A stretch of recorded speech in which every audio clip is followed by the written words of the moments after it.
What if the seed of the most brutal part of future Kanan's story has been planted and growing in our face the whole time? How likely is it that this character that everyone has been sleeping on is actually the biggest part of Kanan's story? And I think that person is... Hey everyone, Just Be here, and I'm breaking down the latest episode of Power Book 3 Raising Kanan Season 3, Episode 333, titled Open for Business.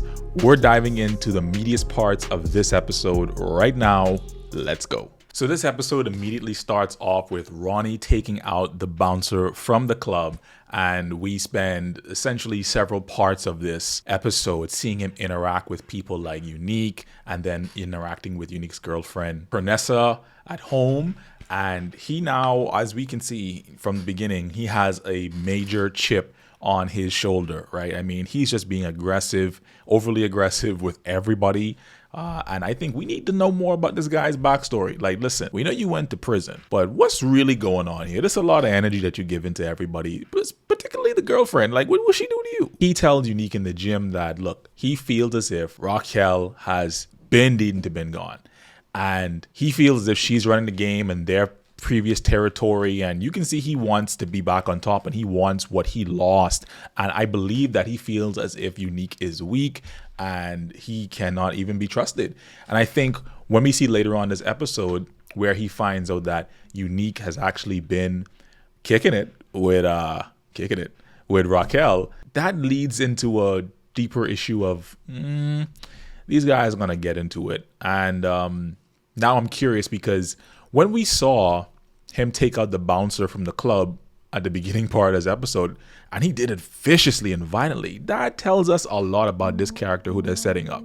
Now I know all the people who still hold the belief that he's Breeze and the possibility. I'm just like, man, let's let it unfold. Let's see. I mean, if Breeze is the character who has been described as this vicious guy who Kanan and Ghost had to take out back in the day, I mean, it would kind of line up, with seeing how he just kind of moves. Him continuously alluding to wanting Rock out of the picture, that obviously can't happen. I mean, she's the star of the show. I'd even say Rock is kind of a bigger star on the show, or bigger character on the show, than Kanan is at the moment, even though it's called Raising Kanan. But the problem is Unique is starting to catch feelings for Raquel. You can see that, right? I mean, the last episode I thought, maybe, and this is something we were talking about in the comments of my last video, maybe he's playing Rock in the long game. But seeing them interact and seeing them get along and vibe and kick it, I mean, I think they both are now starting to catch low-key feelings for each other, right? Might have started off as an attraction. Maybe it did start off as him wanting to do that. But now I can see Unique really starting to make moves, but also care for her. So let's see where this goes, guys. I'm not entirely sure. But later on, we see where Unique finally meets with the Italian supplier, Quan.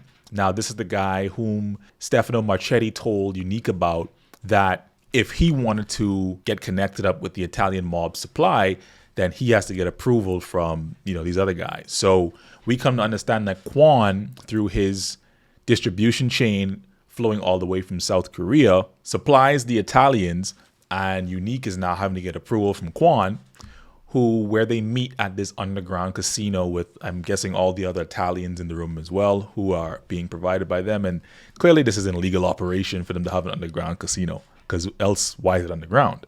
And after a back and forth of flexing and ego and all that kind of stuff, Unique finally accepts the offer to go ahead and move product through Quan's cousin's Chinese restaurant, who he'd have to go ahead and meet with, and they agree to now do it through there. Later on the episode, he tells Rock about this, and she is fine with it. I mean, I thought she would actually have been like, oh no, you can't mess with those guys. But she was actually fine with it. But she also tells him to be careful instead of actually getting upset. This tells me that, again, like I said before, there's a genuine bond starting to build between them, because you can now start to see them drop their walls a little bit, drop their guards as they're with each other in this episode. She's starting to tell him more information about what's going on in her world, and he's starting to tell her more information about what's going on with his world. And we could be seeing them build a more serious thing. I don't know.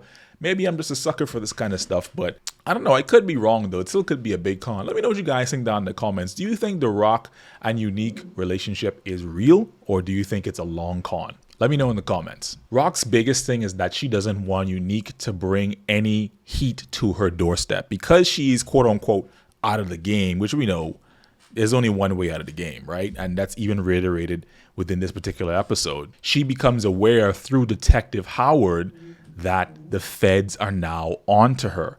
And she's now having to look over her shoulder, and we listen and hear the narration in the background from older Kanan, who talks about the difference between when police are looking out for you, you can kind of mind your business. But when the feds are looking out for you, you got to look over your shoulder.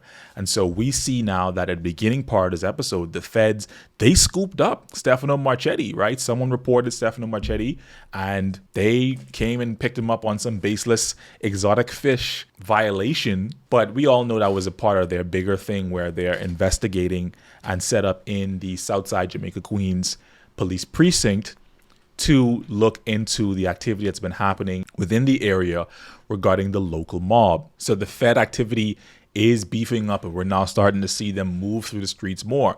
They're taking on the Italians, they're taking on the black side of things. They are definitely on a tear to get to the bottom of things. So it's going to be interesting to see how that all plays out with the feds involved. Hold on real quickly. You guys want to see something crazy? Over 99% of you guys that watch my content are not subscribed.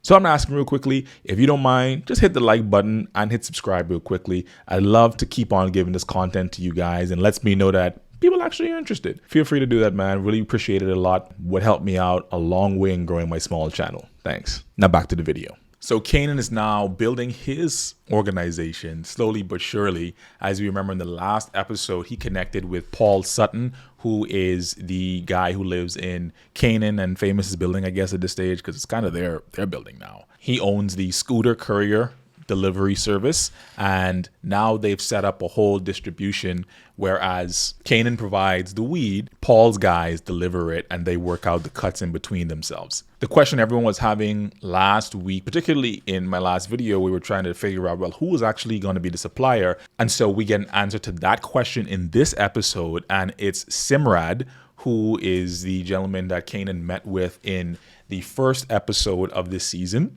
who was playing video games with his kids. So Simrad is going to supply Kanan, and Kanan's going to be the connect that provides it and gets it onto the streets. So he uses these guys to move the product through different territories in the city. But in an interesting turn in Kanan and Famous' relationship, and this is something I want to be able to get to, we see where Kanan becomes really aggressive, and the reality of Famous actually accepting money from Kanan's mother to help support them goes against everything that Kanan believes at this stage. He is someone who wants to be independent apart from his mom, who he believes is a liar and a manipulator. When he finds out that Famous had been basically covering their rent and other bills with money to be getting from Rock, he slaps Famous. That's interesting because we've always seen them have this buddy-buddy, very close relationship. But now for Kanan to take that step, that shows me he's going to now begin to establish himself as the more dominant one in that friendship, and Famous becomes the guy who just has to go along with everyone.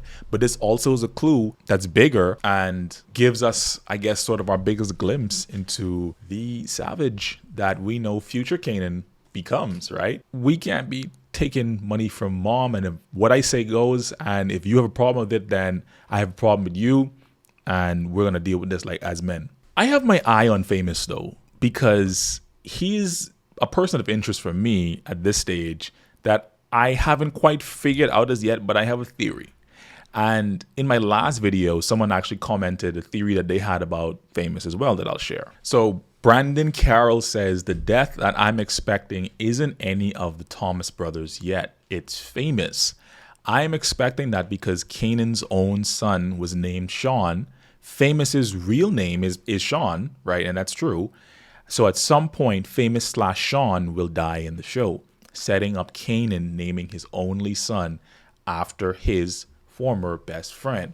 So that caused my brain to really start to kick into gear regarding Famous, and why is he even still a character on the show who's just kind of kicking around, right?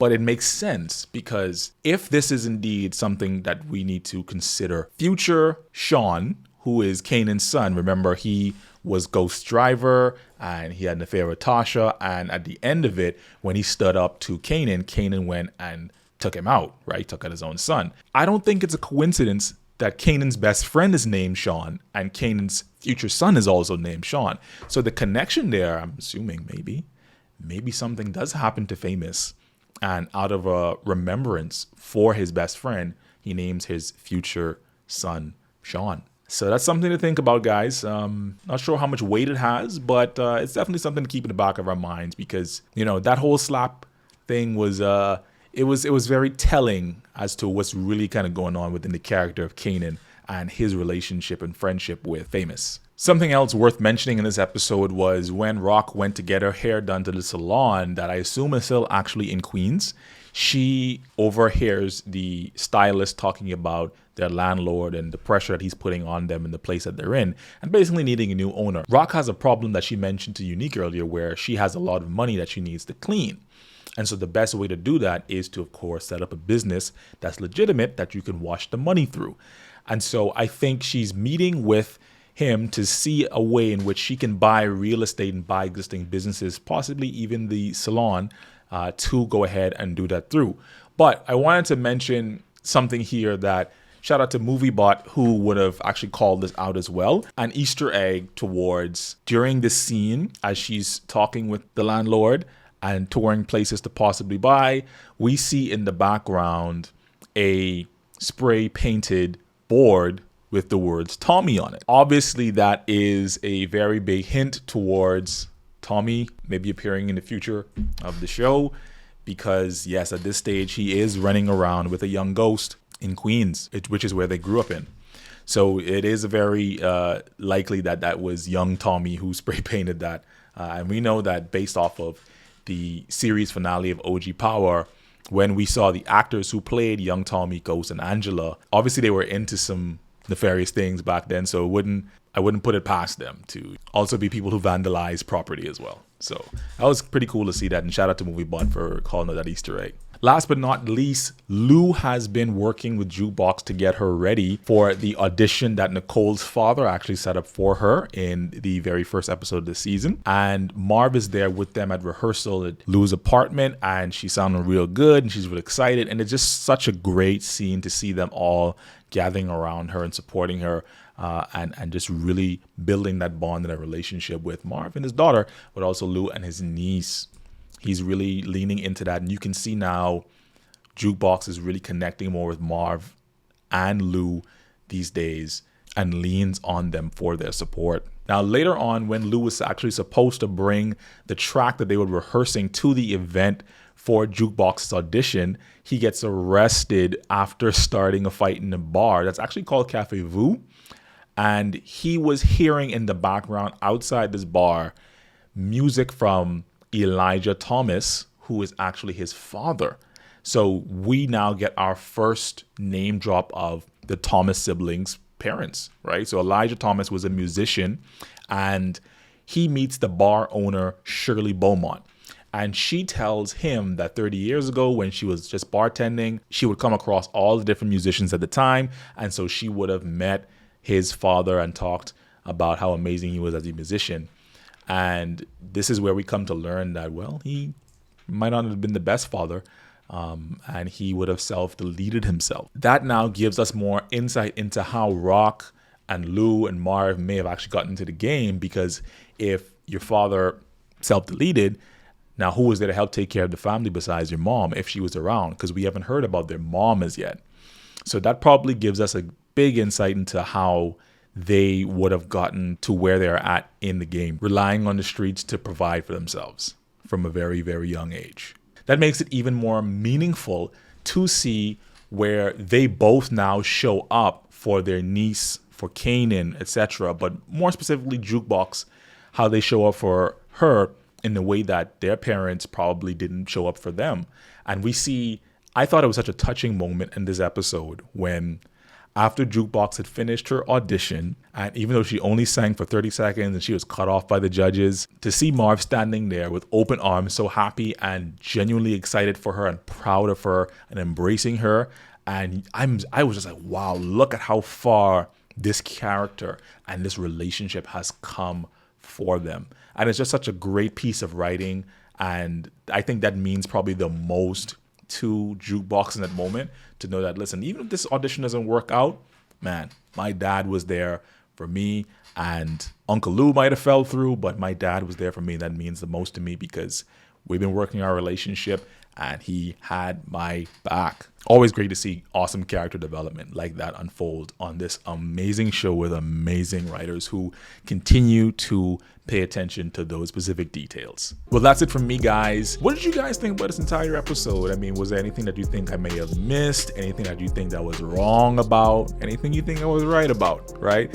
Let me know down there in the comments, guys. Feel free to like, comment, subscribe. Let me know your theories. Let me know your thoughts. Let me know your points. Until next time, peace.